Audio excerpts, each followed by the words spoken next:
Assalamualaikum Bu, bagaimana keadaan Ibu hari ini? Waalaikumsalam Pak, hari ini sehat, Alhamdulillah. Alhamdulillah. Kalau begitu kita bisa melaksanakan tahap pertama sebelum supervisi Bu ya. Oh iya Pak, saya bersedia Pak. Ya, nanti kan Ibu akan menjalani observasi. Iya Pak. Jadi di sini saya akan mendukung Ibu. Bagaimana Ibu meningkatkan dalam observasi ini, meningkatkan kemampuan ataupun kompetensi inti yang ingin Ibu tingkatkan sebagai coach. Ya. Iya Pak, saya berharap dengan bantuan Bapak bagaimana cara saya meningkatkannya dalam coach ini. Karena kadang Pak, saya punya banyak masalah sehingga saya tidak mampu untuk meningkatkan kemampuan saya. Karena dalam berbagai hal Pak, saya kadang untuk mengcoachi dengan coach ini terlalu banyak masalah. Oh iya, ya kalau yang namanya masalah itu semua kita punya Bu, banyak masalah kita. Tapi dalam hal coaching lah istilahnya ya, dengan latihan kita mudah-mudahan kompetensi kita itu dapat ditingkatkan. Nah, kalau begitu Bu, kira-kira apa yang kemampuan Ibu yang mana yang ingin saya bantu supaya ditingkatkan dalam hal coaching ini? Dalam hal coaching ini Pak, kadang kemampuan dalam itu kehadiran Pak yang pertama. Presence ya? Iya, Presence. iya Oh, Pak. ya. Itu Terus? presence. Kemudian saya berpikir apalagi ya yang harus saya tingkatkan, apalagi ya kemampuan apalagi yang kurang pada diri saya, itu pikiran saya. Kalau kira-kira bisa Bapak menjelaskan apa lagi di luar kehadiran itu Pak? Ya kalau namanya coaching itu kan ada kemampuan inti yang harus kita kuasai. Itulah kehadiran penuh, mendengarkan aktif dan apa satu lagi ya, mengajukan pertanyaan berbobot. Oh iya itu Pak. Oh itu? Iya Pak. Oh. Mengajukan pertanyaan berbobot. Kadang pertanyaan berbobot rasanya tidak berbobot Pak, karena punya banyak masalah. Kadang bagaimana harus berbobot untuk mengcoachi seseorang itu? Iya. Kalau begitu kita bahas satu persatu lah ya. Iya Pak. Saya berharap Bapak kita bisa bekerja sama, istilahnya Bapak mengobservasi saya seperti ini biar saya dapat meningkatkan kemampuan saya nanti Pak. Iya, itu makanya kita perlu tahap pertama ini sebelum observasi atau pra observasi kita siapkan dulu kemampuan apa yang mau ditingkatkan nanti ketika observasi. Oh, iya. Nah, jadi yang pertama tadi tentang apa kata Ibu, presence ya, iya, kehadiran penuh. Iya Pak. Jadi untuk meningkatkan kehadiran penuh ini kira-kira bagaimana cara Ibu ya supaya ketika melakukan satu kegiatan itu tadi meng-coach itu kan, Ibu hadir di situ. Artinya jangan sampai nanti kan Ibu hadir tapi pikiran Ibu melayang, Iya, kira-kira gitu. Bagaimana kira-kira cara Ibu untuk menjadikan hadir secara penuh? Iya, yang pertama terpaksa Pak dengan karena sudah terjadwal saya mengcoachi seseorang gitu. Berarti jam berapa pertemuannya? Kapan kehadirannya? Kehadirannya bagaimana? Iya. Jadi saya berusaha untuk siap-siap benar-benar. Saya lupakan dulu semua masalah pribadi saya. Iya. Kalaupun tadi saya bilang saya punya masalah, tapi kalau seperti yang Bapak tanyakan tadi, presence gitu kan, kehadiran penuh itulah usaha saya. Saya usahakan untuk tepat waktu karena mungkin si coach sudah menunggu. Gitu Pak. Iya, betul sekali. Iya Pak. Oh iya, berarti Ibu mempersiapkan dulu sebelum jadwalnya itu Iya, ya? sebelum jadwalnya Iya. Pak. Kalau gitu udah mantap itu Bu. Nah sekarang yang kedua. Iya, Yang kedua itu Ibu mau meningkatkan mendengarkan aktif si coach. Iya. Iya, terkadang kita kan ketika mendengarkan orang mengeluh pikiran kita ke sana kemari. Iya, melayang-layang. Ya jelas orang yang mendengarkan tadi tidak semangat dia untuk mengutarakan apa yang ada dalam hatinya. Iya. Bagaimana cara ibu supaya bisa mendengarkan aktif si coach itu? Itulah Pak yang dalam pikiran saya. Kadang saya berpikir Pak, pertanyaan kita gitu kepada si coach mengambang gitu. Tidak secara aktif di situ untuk bertanya, karena kita pun melanglang buana pikirannya. Tentunya si coach juga ikut serta, dia bingung pertanyaan kita Pak kan. Iya, ya maksudnya ini supaya jangan melanglang buana. Bagaimana cara ibu? Iya, itulah cara supaya saya mendengarkan aktif itu. Iya Pak, cara saya di sini saya fokuskan apa hal utama yang harus dikoci gitu. Mungkin kata-kata kuncinya itu ya? Iya. Saya fokuskan dulu pikiran saya, apa masalah sebenarnya. Makanya saya harus benar-benar harus benar-benar menanggapi si coach lah. Iya. Mendengarkan. Iya. Itu. Ditanggapinya, saya tanggapi gitu. Wah. Harus benar-benar fokus lah intinya Pak. Iya, bagus. Berarti mantap itu. Berarti nanti ada komunikasi dua arah yang hidup dia. Iya. Hidup harus memang seperti itu. Nah, kalau gitu yang kedua itu udah bisa ibu. Kemudian yang ketiga nanti. Iya. Mengajukan pertanyaan berbobot. Ya. Kadang-kadang kita kan asal tanya saja. Iya. Tanya gini, tapi tidak mengarah kepada penyelesaian masalah. Jadi untuk mengajukan pertanyaan berbobot ini apa? Oke, selamat pagi Bu Rizky. Bagaimana kabar Ibu hari ini? Baik Mbak, luar biasa sehat. Baiklah Bu, terima kasih. Ibu sehat. Terima kasih ya atas kedatangan Ibu hari ini kemari. Kita ingin membahas mengenai masalah Ibu yang sebenarnya. Karena begini Bu, mungkin Ibu ada masalah, kita mencari solusi bersama-sama.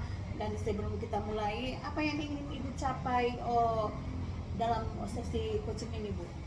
Saya mendapatkan solusi dari masalah yang saya alami. Kalau Ibu udah mendapat solusi, bagaimana kita mengatasinya Bu? Saya ingin mendapatkan solusi. Iya, maaf ya Bu ya. Saya ingin mendapatkan solusi dari masalah yang saya alami. Iya, memang benar Bu. Kita memang harus benar-benar konsen ini. Karena gini Bu, mungkin tadi Ibu banyak pikiran gitu kan. Mungkin bukan dari Ibu aja, walaupun saya sebagai coach Ibu, saya juga mungkin banyak pikiran. Jadi saya kurang fokus kadang. Apalagi Ibu, karena saya coach Ibu kan. Iya Bu. Begini Bu, terima kasih atas keterbukaannya. Kita akan mengeksplorasi masalah ini lebih dalam ya Bu ya. Saya yakin bisa menemukan beberapa langkah yang harus kita selesaikan dalam coach ini Bu. Begini Bu ya, yang pertama, hal apa yang Ibu alami di sekolah? Masalah apa yang sebenarnya Ibu alami di sekolah? Masalah saya Bu, sebenarnya saya kurang bisa membagi waktu saya dengan baik. Iya. Itu masalah yang paling kecil. Misalnya kan Bu, saya sering terlambat. Iya. Padahal jam sekolah itu misalnya 7.30, sekolah kita jam 7.30 kan Bu. Iya. Tapi saya kadang datang jam 7.35. Masalah tentang mengurus waktu. Iya, mengatur waktu ya Bu. Waktu. Iya. Terus yang kedua, itu masalah tentang manajemen emosional saya. Saya kalau ada masalah di rumah, mau saya bawa ke sekolah Bu, ketemu dengan anak-anak. Misalnya di rumah saya agak sedikit ada masalah, kesal, bisa jadi ketika pada saat proses pembelajaran itu saya imbaskan ke anak-anak peserta didik. Begitu Bu. Berarti masalah Ibu ada dua ya. Yang pertama, Ibu kurang mengatur waktu begitu. Udah itu yang kedua, kalau Ibu punya masalah di rumah, masalah pribadi lah, Ibu bawakan di sekolah, imbasnya sama murid atau siswa ya kan Bu. Begini Bu, kalau menurut saya kalau masalah waktu yang ada di situ mungkin Ibu bisa mengatur waktu. Hal ini kan Ibu memang perubahan waktu atau cara Ibu bagaimana metodenya, memang Ibu itu sendiri yang akan mengubahnya kan.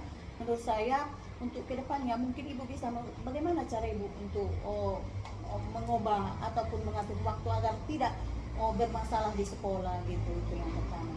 Kalau untuk masalah saya yang pertama, saya berencana ke depannya mungkin saya akan buat week planner. Jadi dalam 1 minggu saya buat akan planning saya tuh jam berapa ke jam berapa dalam bentuk daily activity supaya kedepannya saya tidak terlambat lagi ke sekolah gitu. Misalnya Bu, saya akan beli semacam notebook kecil untuk tempat saya menulis alarm-alarm pribadi saya.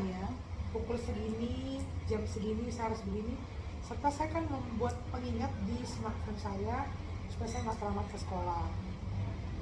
Terus mungkin alternatif lain saya akan buat untuk masalah tentang mengatur waktu adalah saya akan membuat semacam mading kecil di rumah saya mengenai tentang due date, pekerjaan seharinya apa yang harus saya lakukan, dan mengerjakan pekerjaan sebelum waktu yang ditentukan. Jadi supaya semuanya nggak serba deadline gitu. Jadi kalau nggak deadline kan tuh saya nggak terburu-buru dengan waktu.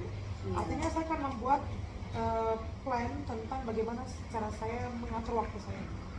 Oh, itu cukup bagus Bu, karena menurut yang Ibu bilang tadi, membuat due-nya, membuat plan di situ, itu memang rencana yang bagus. Mudah-mudahan untuk kedepannya bisa Ibu terapkan. Kemudian masalah yang kedua tadi kan Ibu cukup emosional begitu. Kadang kalau ada masalah di rumah, dibawa ke sekolah, lagi imbasnya kepada siswa. Jadi ini mungkin hal yang urgent memang ya Bu ya. Iya Bu. Mungkin kalau memang Ibu pandai istilahnya untuk memendam rasa emosi atau menenangkan diri, mungkin hal ini tidak akan terjadi. Tapi di sini yang Ibu terapkan itu solusi yang bagaimana yang akan Ibu terapkan nanti untuk mengatasi emosi itu? Kalau untuk mengenai menyelesaikan masalah emosional saya sudah mempersiapkan diri untuk ikuti kelas yoga. Jadi dengan cara namanya ada terapi meditasi untuk diri sendiri.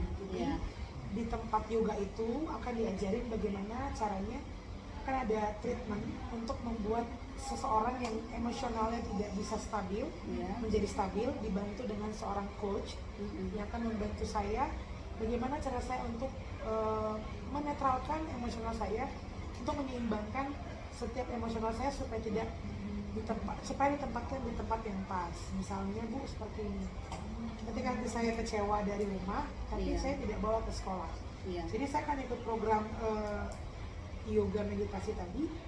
Itu yang pertama. Yang kedua, mungkin saya akan lebih banyak buka dari YouTube atau buka dari akun-akun sosial lainnya mengenai cara bagaimana manajemen emosional supaya saya bisa memperbaiki cara saya memanage atau mengatur emosional saya yang tidak baik tadi di sekolah. Yang ketiga, mungkin saya akan berbicara kepada rekan sejawat yang lebih senior dari saya, bagaimana caranya, dan melihat secara langsung bagaimana cara guru-guru senior melakukan proses pengendalian emosional di ruang-ruang kelas yang pasti lebih matang emosional dibanding saya yang masih muda. Kira-kira begitu. Oh, cukup bagus juga Bu. Berarti Ibu sudah mempunyai rencana tersendiri untuk kedua hal ini ya Bu ya. Jadi berarti solusinya di sini sudah kita dapatkan ya Bu ya. Mudah-mudahan kedepannya bisa Ibu terapkan dengan menerapkan bagaimana mengatur waktu, mengatasi emosi, waktu pembelajaran. Mudah-mudahan kedepannya bisa diterapkan dan tidak ada lagi masalah yang Ibu dapatkan ya Bu. Karena dalam coach ini kita kan mengatasi masalah Bu, mengatasi untuk menemukan solusi. Mudah-mudahan bisa diterapkan ya Bu ya. Terima kasih. Nampaknya observasi Ibu tadi sangat bagus sekali saya lihat. Ibu sudah menyampaikan kompetensi-kompetensi coaching yang kita rencanakan sebelumnya, dan si coach sendiri saya lihat sudah mulai keluar ide-idenya ketika Ibu mengcoaching tadi. Ya, bagaimana perasaan Ibu ketika berlangsungnya apa itu tadi, observasi itu? Perasaan saya Pak ketika berlangsung observasi itu memang mula-mula merasa deg-degan, pikiran tidak tenang karena kadang dari reaksi ataupun dari karakter si Koci, kayaknya si Koci punya masalah. Iya. Kayaknya si Koci nggak konsen, kadang begitu. Bagaimana, apakah bisa ini diobservasi atau bisa di Koci kali ini? Itu dalam pikiran saya Pak. Begitu ya. Iya. Jadi setelah selesai observasi, bagaimana perasaan Ibu? Setelah selesai saya merasa puas Pak, karena saya sudah memperoleh solusi apa hal sebenarnya dari permasalahan si Koci. Saya sudah memperoleh bagaimana kelemahan si Koci, apa yang perlu ditingkatkan si Koci. Saya merasa puas Pak. Udah plong gitu Iya, ya. udah plong Pak. Iya, apa namanya? Memang itulah apa kita itu tujuan kita melakukan coaching. Ketika si coach teman kita, kan namanya mitra itu kan, Iya Pak. bisa dia menemukan ide-ide untuk menyelesaikan masalahnya, berhasillah kita sebagai coach tadi. Iya. Selama observasi itu sudah bagus sekali. Saya lihat Ibu menerapkan kehadiran penuhnya, mendengarkan secara aktif, dan kemudian Ibu menggali, menggiring si coach itu dengan menyampaikan pertanyaan-pertanyaan berbobot, ya. Sangat bagus Bu. Ya. Jadi ada juga tapi yang saya lihat ada kekurangan Ibu, ya, mungkin inilah supaya bisa kita refleksi nanti kan. Iya Pak. Di situ kelihatan tadi Ibu ketika observasi itu emosi Ibu terpengaruh dengan masalah psikoci. Betul itu tadi Bu ya? Iya betul Pak, memang saya sadari itu Pak. Kadang psikoci ini kadang tidak relevan jawabannya. Kadang dia ada angan-angan atau mungkin banyak masalah Pak psikoci. Jadi timbullah emosi di situ Pak, istilahnya sedikit banyaknya pasti kita merasa geram juga karena dia kadang nggak fokus Pak. Psikoci ini itulah berarti masalah. Butuh kesabaran juga sebagai coach itu Bu ya. ya. Itulah kelemahan saya Pak, saya kurang sabar memang untuk menghadapi psikoci. Karena kita kan mau mengembangkan potensinya Pak. Itu dengan dari dalam diri sendiri.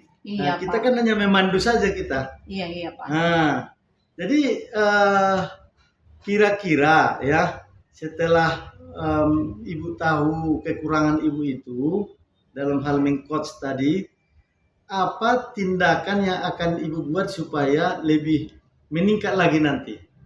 Ataupun solusi apa yang bisa Ibu buat supaya ketika nanti mengcoach lebih bagus lagi kira-kira? Tindakan yang saya lakukan Pak agar bisa mengcoach lebih bagus di situ, yang langkah pertama kita tenangkan dulu pikiran. Baru kita rangkul si coach agar dia juga tenang, kita sama-sama tenang, akhirnya si coach dan kita si coach bisa menemukan masalah, bisa menemukan ide-ide dan bisa meningkatkan apalagi yang harus gitu Pak, yang perlu ditingkatkan di situ. Itulah dari kelemahan itu kan Pak, bisa kita berarti nanti kalau nanti main coach kita harus tenang dulu pikirannya. Kita harus memang fullness, banyak bersabar gitu Pak. Itu yang utama memang Pak. Setelah Bapak menyatakan kelemahan itu memang saya sadari itu Pak. Berarti kita sudah refleksi nanti ke depan semakin bagus lagi mudah-mudahan Bu ya. Ya mudah-mudahan Pak. Jadi dalam observasi kita ini Bu, apa pelajaran yang Ibu dapat ambil dari kegiatan kita ini? Dari kegiatan ini Pak, memang banyak pelajaran.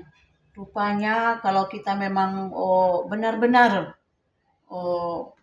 benar-benar ingin tahu bagaimana peningkatan, bagaimana mengatasi suatu masalah. Nah, timbullah di situ ide-ide apa yang perlu ditingkatkan. Setelah dari wacana mengcoach ini, saya banyak pelajaran yang saya peroleh Pak.